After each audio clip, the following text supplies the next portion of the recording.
Hello दोस्तों, मैं विकास भारती स्वागत करता हूं आपका अपने यूट्यूब चैनल सोलमेन स्टडी में। दोस्तों, आज हम क्लास 7 भूगोल एनसीईआरटी का तीसरा चैप्टर हमारी बदलती पृथ्वी के बारे में अध्ययन करेंगे। तो आइए दोस्तों शुरू करते हैं। जैसा कि हम जानते हैं कि हमारा स्थलमंडल अनेक प्लेटों में बटा हुआ है, जिनको हम स्थलमंडलीय प्लेट कहते हैं। हमारी पृथ्वी के अंदर मैग्मा गर्म लावा भरा हुआ है, इसे मैग्मा कहते हैं, और वो वृत्तीय रूप में गति करता रहता है। तो इस मतलब कि लावा के वृत्तीय गति करने के कारण ही पृथ्वी के अंदर से एक अंतर्जनिक बल कार्य करता है, जो हमारी पृथ्वी पर कई तरह के परिवर्तन करता है। तो आइए पृथ्वी पर कार्यरत बलों के बारे में हम जान लेते हैं। पृथ्वी पर दो तरह के बल कार्य करते हैं। पृथ्वी पर कार्यरत बल,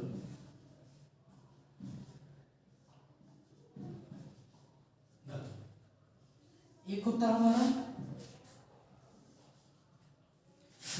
अंतर्जनिक बल,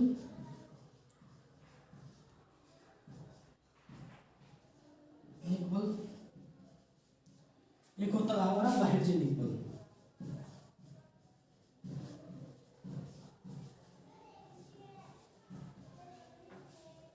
बाह्यजनिक बल, अंतर्जनिक बल दो तरह का होता है। एक होता है हमारा आकस्मिक बल,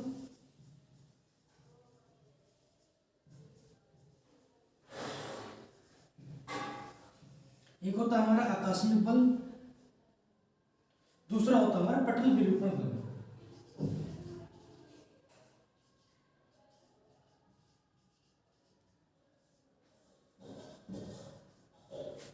जो आकस्मिक बल होता है ये अचानक उत्पन्न होता है, और इसके कारण जो परिवर्तन होते हैं उनके बारे में देख लेते हैं। इसके कारण ज्वालामुखी उत्पन्न होता है,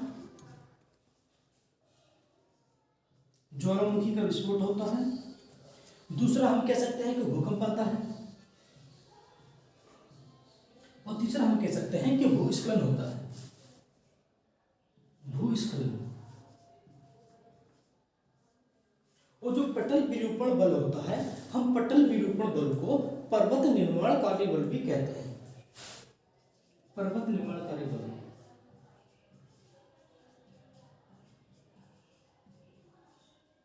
पर्वत निर्माणकारी बल। ये सब परिवर्तन जो होते हैं वो अंतर्जनिक बल के कारण होते हैं। ज्वालामुखी, भूकंप और भूस्खलन आकाशीय बल के कारण। जो पर्वत निर्माण के कारण होता है वो पटल विरूपण बल के कारण होता है। आइए हम जान लेते हैं बाह्यजनिक बल कैसे कार्य करता है। बाह्यजनिक बल से दो तरह के परिवर्तन होते हैं। एक होता है अपरदन, एक होता है निक्षेपण।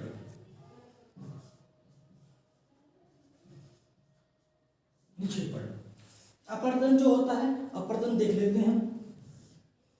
अपरदन नदी के कारण हो सकता है, नदी के कारण मतलब कि अपरदन हो सकता है। दूसरा हवा के कारण, हवा या पवन के कारण। और तीसरा होता है समुद्री समीर के कारण, समुद्री लहर के कारण, समुद्री समीर के कारण। ये जो परिवर्तन होते हैं, तो आइए हम पहले देख लेते हैं कि ज्वालामुखी जो अंतर्जनिक बल का आकस्मिक बल होता है वो ज्वालामुखी कैसा होता है, किस तरह से कार्य करता है।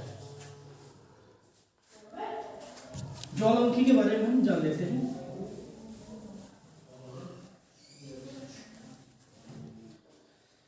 पहला होता है ज्वालामुखी।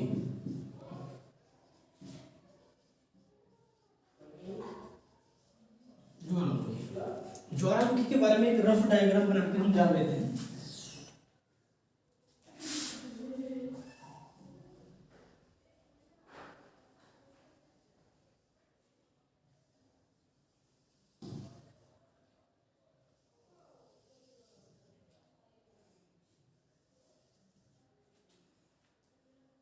मान लेते हैं एक ट्यूब है जिससे हमारा मैग्मा बाहर आता है।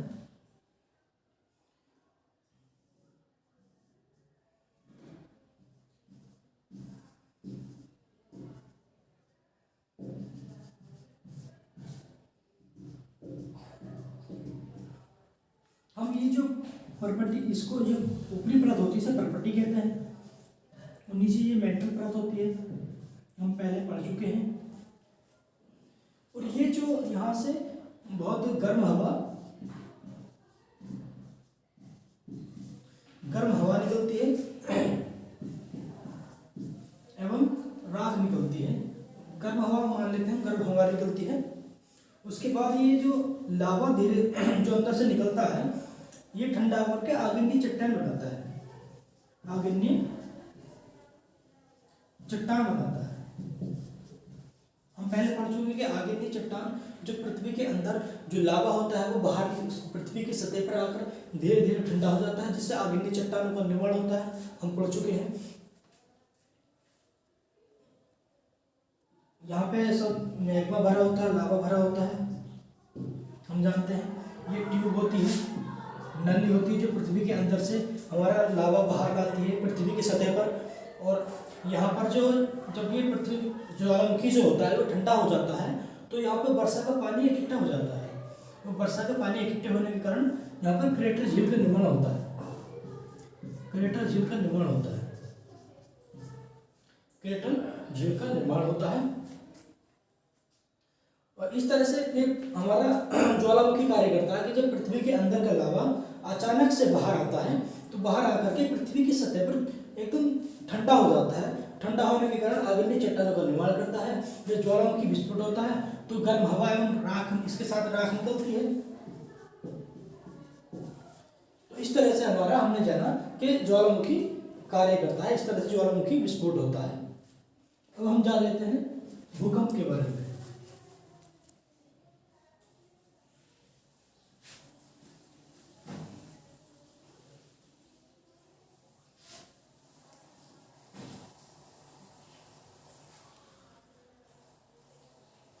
भूकंप क्या होता है?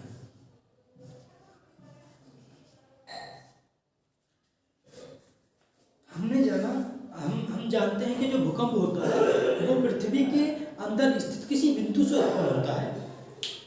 भूकंप जो होता है पृथ्वी के अंदर स्थित किसी बिंदु से उत्पन्न होता है। हम एक डायग्राम के माध्यम से समझ लेते हैं।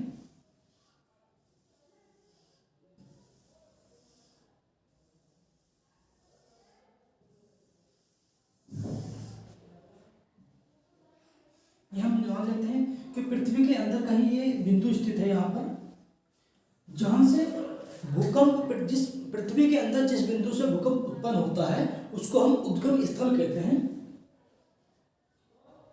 उद्गम स्थल। और ये अभिकेंद्र बिंदु होता है। ये क्या होता है? अभिकेंद्र बिंदु, केंद्र बिंदु, ये अभिकेंद्र बिंदु होता है। पृथ्वी की सतह से जहाँ से भूकंप आना शुरू होता है उसको अभिकेंद्र बिंदु कहते हैं, जहाँ से उत्पन्न होता है पृथ्वी के अंदर से उसको उद्गम स्थल कहते हैं। पृथ्वी के अभिकेंद्र पर या अधिकेंद्र पर जो भूकंप की तीव्रता होती है वो अधिक होती है, तीव्रता अधिक होती है, तीव्रता अधिक होती है। जैसे हम इसके केंद्र से दूर हटते चले जाते हैं, से दूर जाते हैं, तो भूकंप की तीव्रता भी कम होती जाती है। तो यहाँ पर आके भूकंप की तीव्रता कम हो जाती है।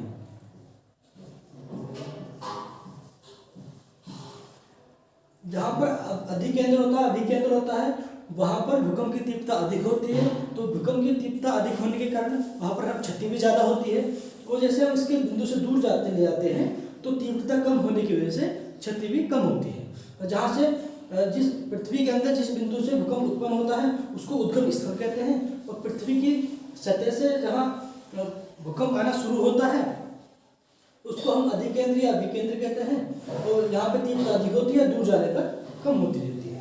ये कुछ मुख्य बिंदु थे भूकंप के बारे में। अब हम भूस्खलन के बारे में जान लेते हैं। भूस्खलन क्या होता है?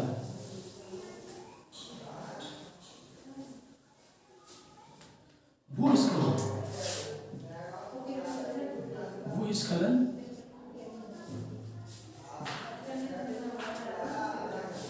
भूस्खलन बेसिकली क्या होता है कि एक प्लेन सतह के एक छोटा भाग जमीन में नीचे धंस जाना, नीचे चले जाना भूस्खलन कहलाता है। ये घटनाएं अचानक मतलब कि अधिकांश पर्वतीय क्षेत्रों में होती रहती है।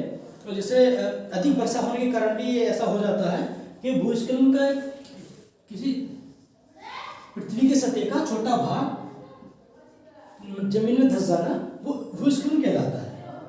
ये हमने जाना। अब हम जान लेते हैं कि वह्यजनित बल कैसे कार्य करता है। वह्यजनित बल कैसे कार्य करता है।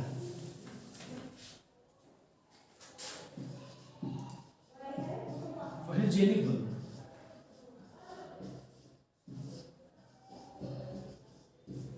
वह्यजनित बल कैसे काम करता है। वह्यजनित बल में हमने पढ़ा था एक अपर्दन था, एक अपक्षय था। अपर्दन और अपक्षय कैसे काम करता है इसके बारे में हम जान लेते हैं। एक अपर्दन, एक था अपक्षय। अपक्षय या निक्षेपण कह सकते हैं। निक्षेपण कैसे कार्य करता है। अपर्दन क्या होता है बेसिकली। अपर्दन हम नदी के कारण हो सकता है, हमने अभी पीछे देखा था, नदी के कारण हो सकता है, पवन के कारण हो सकता है और समुद्री लहर के कारण हो सकता है। अपर्दन होता है ये हवा या पानी से मिट्टी के जो कण होते हैं, जो धूल होती है, जो मिट्टी होती है, एक स्थान से दूसरे स्थान पर ले जाना अपर्दन कहलाता है। मिट्टी का हवा या पानी के माध्यम से एक स्थान से दूसरे स्थान पर ले जाना अपर्दन कहलाता है। लेकिन अपक्षय क्या होता है, पृथ्वी की किसी सतह या चट्टान को छोटे छोटे टुकड़ों में तोड़ना। जो अपक्षय होता है मिट्टी की किसी सतह या चट्टान को मिट्टी के छोटे छोटे टुकड़ों में तोड़ना अपक्षय कहलाता है। अपर्दन क्या कहलाता है, हवा या पानी के माध्यम से एक स्थान से दूसरे स्थान पर ले जाना हमारा अपर्दन या अपक्षय कहलाता है। अपर्दन कहलाता है। एक हमारा पॉइंट आता है जिसे हम कहते हैं चाप झील। चाप झील कैसे काम करता है इसके बारे में हम जान लेते हैं। हम जानते हैं कि हाँ, जो हमारी नदी होती है वो विसर्पण करते हुए मतलब कि उसका अपवाह होता है।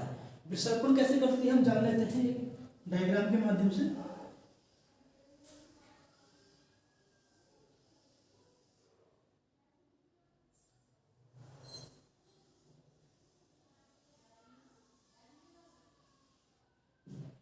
ये हमारी नदी बह रही है, मान लेते हैं इसको। एक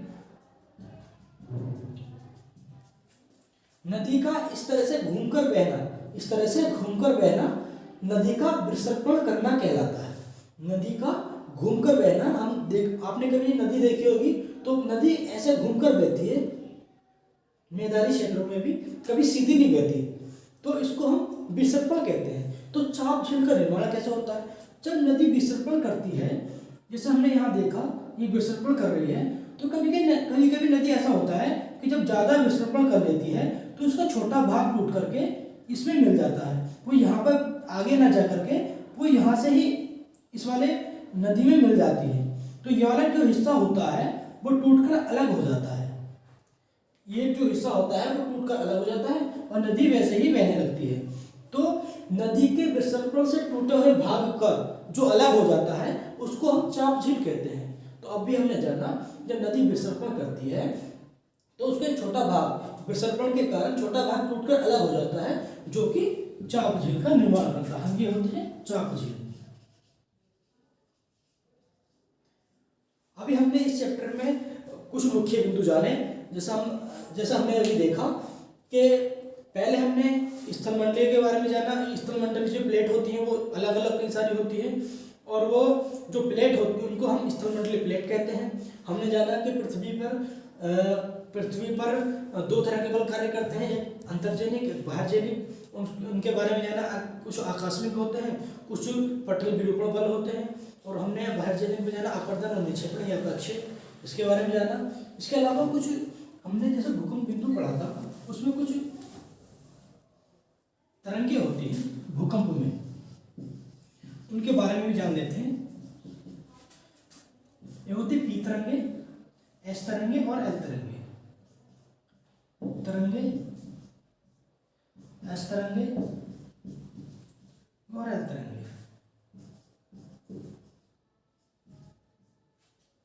जो पी तरंगे होती है उन्हें कहते हैं हम अनुदैर्ध्य, अनुदैर्ध्य तरंगे। जो हमारी एस तरंगे होती है उन्हें कहते हैं अनुप्रस्थ, प्रस्थ तरंगे। जो एल तरंगे होती है हमारी, उनको हम कहते हैं पृष्ठीय तरंगे।